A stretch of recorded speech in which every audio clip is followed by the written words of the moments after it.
இன்றைக்கி எங்கள் மாமியார் ஸ்டைல் சிம்பிளான உருளைக்கிழங்கு பொரியல் பார்க்கலாம்.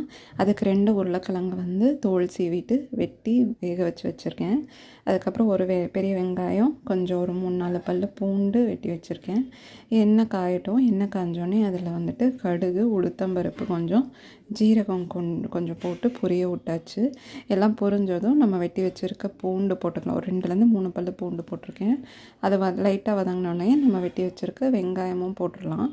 போட்டுட்டு ரெண்டும் சேர்ந்து நல்லா வதங்கி வெங்காயம் வந்து இந்த கொஞ்சம் கண்ணாடி பதம் மாதிரி வரும் இல்லையா, அது மாதிரி வந்தோடனே நம்ம வந்து அந்த உருளைக்கிழங்கு வேக வச்ச உருளைக்கிழங்கையும் இதில் வந்து போட்டுருங்க.